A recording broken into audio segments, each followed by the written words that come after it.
All right, this drill started with a 5-yard sprint. Then we jumped over the camera, turned around, and this kind of put me in position about 9 yards for shooting one-handed with the revolver. Then stepped back to 10 yards, two-handed with the Smith & Wesson 915.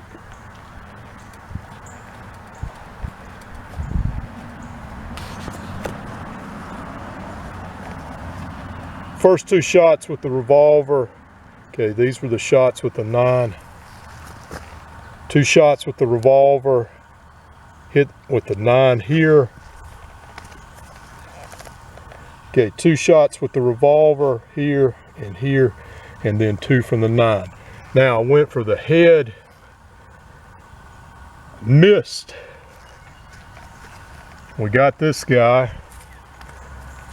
And we may have gotten this guy. Not an easy drill by any means. Let's go ahead and shoot the 915 again. We'll do the Mozambique drill. 2 here, 1 here. We'll do it at 10 yards, this time with no running, no jumping, no shooting another gun beforehand. And I'll put my glasses on.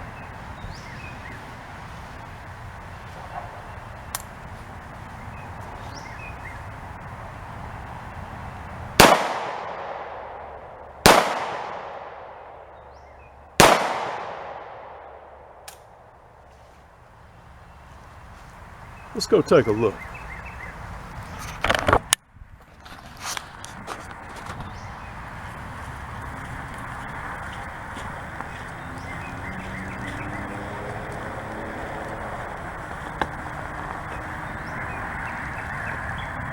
Now that's a hard drill that I just did, mainly because it incorporates movement, jumping, a short sprint, changing handguns, and multiple targets.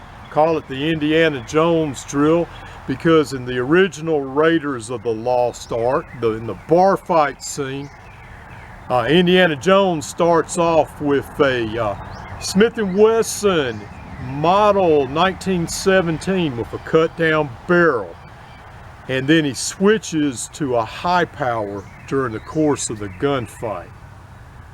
So anyway, this is a drill where you got multiple targets, you do something physical. There's moving, there's turning, also safely, getting the gun safely back in and out of the holster where you're not flagging anyone.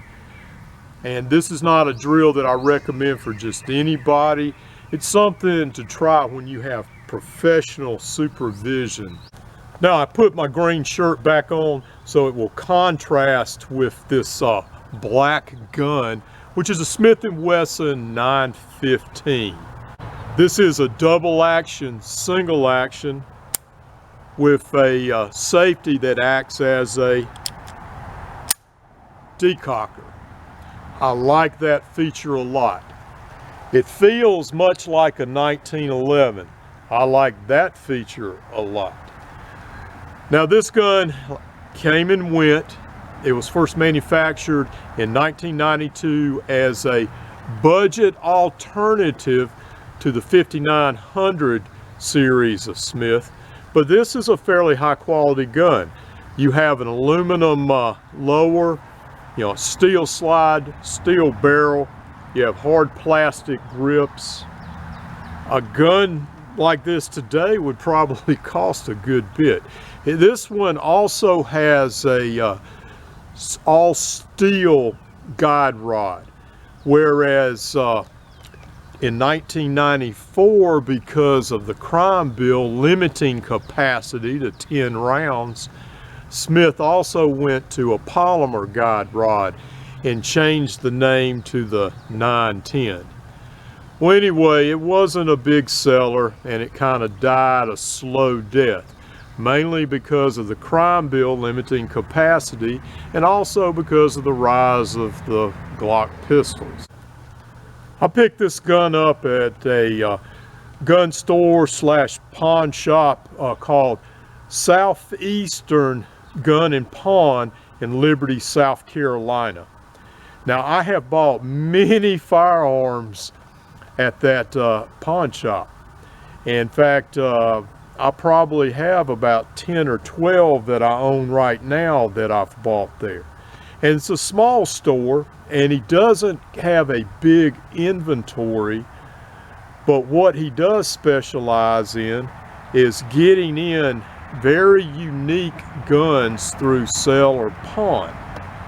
And I've bought everything from a pristine Smith & Wesson Model 15 from about 1975 to a high-point carbine there. And if there's a particular gun that I'm looking for, like when I was looking for a Ruger SP101, you know, he kept an eye out for me, and he called me up one day and said, "Greg, I have an SP101, I'll make you a good deal on it." And I said, "Absolutely." So I've been doing business with him for about 4 years now, maybe 5 years. And, you know, we've become good friends. I come in, I talk to him, and we talk about firearms. And the point I'm trying to make is, if you're collecting firearms, just for the love of collecting firearms, you know, find a small store like that where you can become friends with the owner and become a regular customer. And once again, pawn shops take all kinds of guns in on trade. So this is Greg with Lionquestfitness reminding you, always be prepared for the unexpected.